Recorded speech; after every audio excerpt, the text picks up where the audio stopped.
Hi friends, എല്ലാ കൂട്ടുകാർക്കും ഇന്നത്തെ പുതിയ വീഡിയോയിലേക്ക് സ്വാഗതം. അപ്പോൾ ഇന്നത്തെ വീഡിയോ എന്ന് പറയുന്നത് ഈ കംപ്ലൈൻ്റ് ആണ് കേട്ടോ. നമുക്ക് ഇന്നത്തെ കംപ്ലൈൻറ്റ് ഇതെന്താ വെച്ച് കഴിഞ്ഞാൽ ഇതിൻ്റെ മുകളിൽ നിന്നൊരു വാഷിംഗ് മെഷീൻ്റെ ഒരു പൈപ്പ് വരുന്നുണ്ട്. ഈ പൈപ്പിൻ്റെ ഉള്ളിൽ കൂടി ലീക്ക് വരുന്നു എന്ന് പറഞ്ഞിട്ടാണ് നമ്മളെ ക്ലൈൻറ്റ് നമ്മളെ വിളിച്ചത് കേട്ടോ. അപ്പോൾ ചെന്ന് നോക്കുന്ന സമയത്ത് പൈപ്പിൻ്റെ ഉള്ളിൽ കൂടി എല്ലാം നമുക്ക് മനസ്സിലായി. അതിൻ്റെ ഇടയിലൊരു ചാമ്പർ വരുന്നുണ്ട്, അതിൽ മെയിൻ ഹോള്. ആ മെയിൻ ഹോളിൻ്റെ ഉള്ളിൽ കൂടി ഇതായിട്ട് വരികയാണ്. അപ്പോൾ ഇവിടെ ഇതിൻ്റെ തൊട്ട സൈഡിൽ രണ്ട് മെയിൻ ഹോൾ ഉണ്ട്. പക്ഷേ അവിടുത്തെ ബാത്റൂമിൽ നോക്കിക്കുമ്പോൾ അവിടെ നിന്നൊന്നും വെള്ളം വരുന്നില്ല. ഇതിൽ മാത്രമാണ് ആ കംപ്ലൈൻറ്റ് കാണിക്കുന്നത് കേട്ടോ. ഒരു ബ്ലോക്ക് വന്നു കഴിഞ്ഞാൽ നമുക്ക് എവിടെ നിന്നാണ് എന്താണെന്ന് അറിയാതെ നമ്മൾ ഒരു സൈഡിൽ പൊട്ടിക്കാൻ പറ്റില്ല. അപ്പോൾ അതുകൊണ്ട് എന്താ വെച്ച് കഴിഞ്ഞാൽ ഇവിടെ 3-4 ചാമ്പർ വരുന്നുണ്ട്. അപ്പോൾ ഏകദേശം ഒരു 5 ബാത്റൂം വരുന്നുണ്ട്. അപ്പോൾ ഈ 5 ബാത്റൂമിൽ ഒരു സൈഡിൽ നിന്ന് വരുന്ന കിച്ചൻ്റെയും അതേപോലെ തന്നെ ഒരു ബാത്റൂമിൻ്റെയും വരുന്ന ഒരു പൈപ്പിലാണ് ഈ സംഭവം വന്നിരിക്കുന്നത്. അതാണ് കസ്റ്റമറെ നമ്മൾ ആദ്യം ചോദിച്ചത്. ബാക്കിയുള്ള ബാത്റൂമിൽ വെള്ളം ഒഴിക്കുന്ന സമയത്ത് ഈ ചാമ്പർ ഇപ്പോൾ കണ്ട പോലെ വെള്ളം വരുന്നുണ്ടോ ചോദിച്ചു. അപ്പോൾ കസ്റ്റമർ ഇല്ല എന്നാണ് പറഞ്ഞത്. ഇനി അവിടെ നേരെ മറിച്ച് അവിടെ വരുന്നുണ്ടെങ്കിൽ നമ്മൾ ഈ ചാമ്പർ പൊട്ടിക്കേണ്ട ആവശ്യമില്ല. കാരണം കുഴിയിലെ ഭാഗത്തായിരിക്കും കംപ്ലയിൻറ്റ്. ഈ വേസ്റ്റ് കുഴി വരുന്നിടത്ത് നിറയെ കാര്യങ്ങൾ എന്തായിരിക്കും കംപ്ലയിൻ്റ് ആവുക. അപ്പോൾ നമ്മൾ ആ ഭാഗത്താണ് കംപ്ലയിൻറ്റ് ശരിയാക്കേണ്ടത് കേട്ടോ. പിന്നെ ഇവിടെ ഓസ് കുത്തുന്ന സമയത്ത് ഓസ് കുറച്ച് ദൂരം പോയിട്ട് നിൽക്കുകയാണ് കേട്ടോ. പിന്നെ അത് പോകണില്ല. അപ്പോൾ പിന്നെ നമുക്ക് ഇതിൻ്റെ ഉള്ളിലൊന്നും കാണാനും പറ്റില്ല. അത്രയും ഏകദേശം ഒരു 1.5 അടിയോളം ഏകദേശം താഴ്ച ഉണ്ട് തോന്നുന്നത് കേട്ടോ. അപ്പോൾ നമ്മൾ പിന്നെ ഒന്നും നോക്കിയില്ല.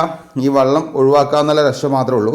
അപ്പോൾ ഞാനെന്താ വെച്ച് കഴിഞ്ഞാൽ ഒരു ചെറിയ കോപ്പ് എടുത്തിട്ട് അത് വെള്ളം അതിൽ മുക്കി ഒഴിച്ചു. അപ്പോൾ നമ്മൾ പൊട്ടിച്ച സമയത്തുള്ള കച്ചറയും കാര്യങ്ങളൊക്കെ അതിൻ്റെ ഉള്ളിൽ വീണ് നടക്കുന്നുണ്ട് കേട്ടോ. നോക്കുമ്പോൾ ഇതിൻ്റെ ഉള്ളിൽ ബ്ലോക്കാണ് സംഭവം. ബ്ലോക്കാന്ന് പറയാൻ കാരണം എന്ന് വെച്ച് കഴിഞ്ഞാൽ ഇതിൻ്റെ ഉള്ളിൽ ഈ മുടി അങ്ങനത്തെ വേസ്റ്റ് കാര്യങ്ങളൊക്കെ. അപ്പോൾ ഞാൻ ഗ്ലൗവും കാര്യങ്ങളൊന്നും ഇട്ടിട്ടുണ്ടായിരുന്നില്ല. അവിടെ നിന്ന് തന്നെ ഒരു കവർ വാങ്ങിയിട്ട് ജസ്റ്റ് ഒരു ഹാർഡായിട്ടുള്ള ഒരു കവർ വാങ്ങിയിട്ട് ഞാൻ എടുത്ത് നോക്കുന്ന സമയത്ത് ഈ പറഞ്ഞ പോലെ മുടിയും കച്ചറൊക്കെ ആയിട്ട് കുടുങ്ങി കിടക്കുകയാണ്. നല്ല രീതിക്ക് ഉണ്ട്.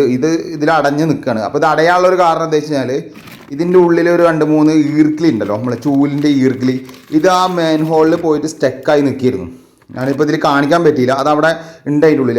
ഈ സ്റ്റക്കായി നിൽക്കുന്ന സമയത്ത് എന്താ വെച്ചാൽ നമ്മൾ കുളിക്കുന്ന സമയത്തുള്ള മുടി കാര്യങ്ങളൊക്കെ ഉണ്ടല്ലോ, അതിങ്ങനെ കാലക്രമേണ അങ്ങനെ തങ്ങിന്നിട്ട് അത് ഫുള്ള് അവിടെ ബ്ലോക്ക് ആയിക്കണം. അതാണ് ഇവിടുത്തെ ഉണ്ടായ പ്രശ്നം കേട്ടോ. ആ ഒരു ഈർക്കിലിൻ്റെ 2 കഷ്ണം ഇങ്ങനെ ക്രോസായി മെയിൻ ഹോളിൻ്റെ ചാമ്പറിൻ്റെ ക്രോസായി നിന്നുണ്ടായിരുന്നു.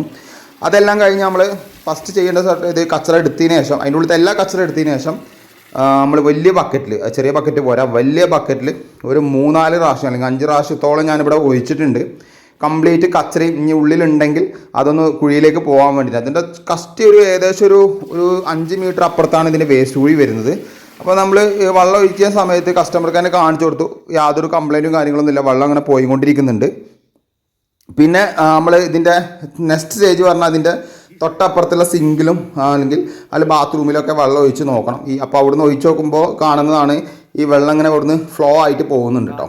അപ്പോൾ നമ്മൾ ഫൈനലായിട്ടുള്ളൊരു വെള്ളം കൂടി നമ്മൾ ഒഴിക്കുകയാണ്. അപ്പോൾ കാരണം എന്താ വെച്ച് കഴിഞ്ഞാൽ ഇനി ഒരു ബ്ലോക്ക് വന്നു കഴിഞ്ഞാൽ പിന്നെ നമ്മളിത് ഇതേപോലെ വരേണ്ടി വരും. അപ്പോൾ നമ്മൾ കംപ്ലീറ്റ് ക്ലിയർ ആയി കൊടുക്കുക എന്നുള്ള ഒരു ഉത്തരവാദിത്തമാണ് നമ്മളൊരു ഇതുള്ളത്. പിന്നെ കസ്റ്റമറുടെ അടുത്ത് പറഞ്ഞിട്ടുണ്ട് ഇനി അധികം വേസ്റ്റോ കാര്യങ്ങളൊന്നും അതിലുള്ളിൽ. ഇപ്പോൾ ഈ ചൂലുകൊണ്ടൊക്കെ അടിച്ചു വരുമ്പോൾ ഇതൊക്കെ വന്നു കഴിഞ്ഞാൽ ഇതേപോലെ കഷ്ണങ്ങളൊക്കെ വന്നു കഴിഞ്ഞാൽ ഇനിയും ബ്ലോക്ക് ആവും.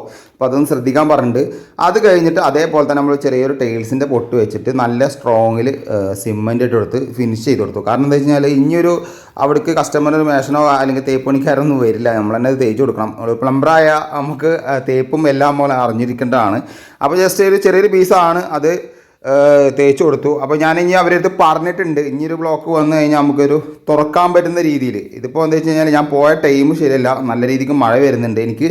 നമുക്ക് എപ്പോഴും നല്ല ഒരു ചാമ്പർ തുറന്നു നോക്കുന്ന ലെവലിൽ ചെയ്യുകയാണെങ്കിൽ പിന്നീട് അവർ കസ്റ്റമറിന് എന്തെങ്കിലും ബ്ലോക്ക് വന്നു കഴിഞ്ഞാൽ അത് ചെയ്യാൻ പറ്റും. ഇവിടെ ഒരു ചാമ്പർ അല്ല, ഏകദേശം 4ഓളം ചാമ്പർ വരുന്നുണ്ട് കേട്ടോ. ഇനി ഞാൻ ഇവിടുന്ന് വാങ്ങിയൊരു എമൗണ്ടാണ് ഞാൻ പറയുന്നത്. ഇവിടുന്ന് വാങ്ങിയൊരു എമൗണ്ട് 500 രൂപയാണ്. ഏകദേശം 1 മണിക്കൂറോളം എനിക്ക് ഇവിടുത്തെ വർക്കിംഗ് ടൈം വന്നിട്ടുണ്ട്. ഏകദേശം 12 കിലോമീറ്റർ 12 കിലോമീറ്ററാണ് എനിക്ക് ദൂരം വന്നിരിക്കുന്നത് കേട്ടോ. അപ്പോൾ അത് മഴ ഇപ്പോൾ അതിന് ശേഷം നല്ല രീതിക്ക് മഴ വന്നു. മഴ ചോറാൻ വേണ്ടി വെയിറ്റ് ചെയ്യുമ്പോഴാണ് കസ്റ്റമർ നമുക്ക് ചായയും ഫ്രൂട്ട്സും കാര്യങ്ങളൊക്കെ തന്നത് കേട്ടോ. അപ്പോൾ ഞാൻ ഇവിടുന്ന് വാങ്ങിയ 500 രൂപ കൂടുതലാണെങ്കിലും കമ്മിയാണെങ്കിലും നിങ്ങൾക്ക് കമൻറ്റ് ബോക്സിൽ കമൻറ്റ് ചെയ്യാം. ഇനി നെക്സ്റ്റുള്ള വീഡിയോയിൽ ഞാൻ വാങ്ങുന്ന എമൗണ്ട് വീഡിയോസിൽ ചെയ്യണമെന്നുണ്ടെങ്കിൽ അതും നിങ്ങൾക്ക് കമൻറ്റ് ചെയ്യാം. അപ്പോൾ എന്തായാലും അടുത്ത വീഡിയോയുമായി വീണ്ടും കാണുന്നവരെ ബൈ ഹാരിസ്.